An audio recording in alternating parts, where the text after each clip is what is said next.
This is the Dick B YouTube channel. It covers the history of Alcoholics Anonymous and the Christian recovery movement. My name is Dick B. I'm an active recovered member of the Fellowship of Alcoholics Anonymous. This is the 9th and final session of this segment of the presentations. It is added to contrast the real origins of the early AA fellowship with some elements that are either irrelevant, blown out of proportion, or taken out of historical context. The contrast can be seen in the two books that are on the screen.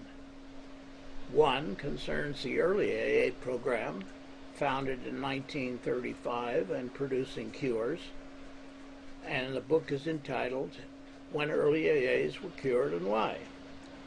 The other book is the Oxford Group and Alcoholics Anonymous, A Design for Living That Works, which is a thorough study of the Oxford Group influence on the big book and steps of Alcoholics Anonymous, as well as being a history of the Oxford Group origins and program themselves. Let's talk about the elements that need to give place to the 6 factors from the Christian recovery movement. Again, those 6 factors, which we've covered in previous segments, are number 1, the Great Awakening of 1875 in St. Johnsbury, Vermont. 2, the Gospel and Rescue meetings of the lay brethren of the Young Men's Christian Association. 3, the great evangelists like Dwight Moody, Ira Sankey, and others. 4, the Gospel and Rescue missions. 5, the Salvation Army. And 6, the Young People's Society of Christian Endeavor. The detour elements that have cluttered the historical scene regarding early AA and its foundations are these 3. First, the Washingtonian movement of the 1850s. It was a movement that was focused on pledges as a means of overcoming alcoholism. It had no reliance on God, and it was a total flop.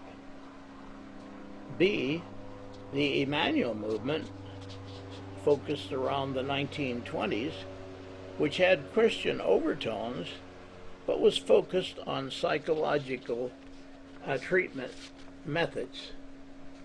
And the final is the Oxford Group and its chief American lieutenant, Reverend Samuel M. Shoemaker, Jr.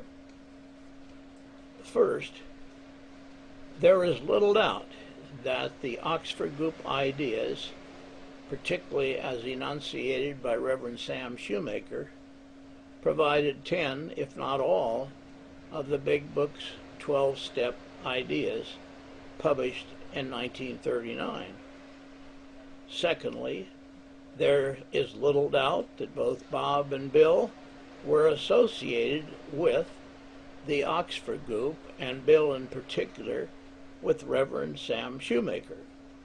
But, first of all, the Akron program simply did not resemble the Oxford Group program.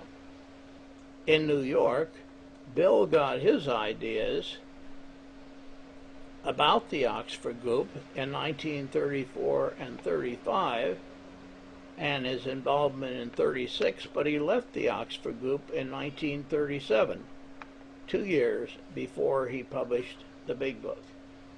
And only after he had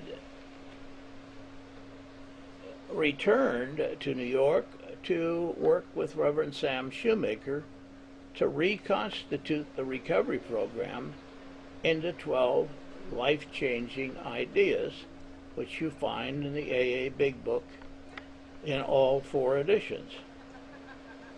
Thirdly, the Oxford Group and Sam Shoemaker were willing to compromise on the descriptions of Almighty God and on conversion, and they said so. They did not focus on conversion, Bible studies, prayer meetings, or drunks. They did focus on quiet time. The 6 factors played a very important element in the early AA program. And finally, the Oxford Group and Shoemaker played a great role in the revision of the early AA program and ideas, which ultimately wound up in the AA Big Book and 12 Steps. This 9th video has been about how the cluttered explanations of AA's alleged roots contrast with the actual 6 Christian sources we have covered, and we display 4 of my titles, which will lay out the details for you. The first is the James Club and the original AA program's Absolute Essentials. The second is when early AAs were cured and why. The third is the Oxford Group and Alcoholics Anonymous.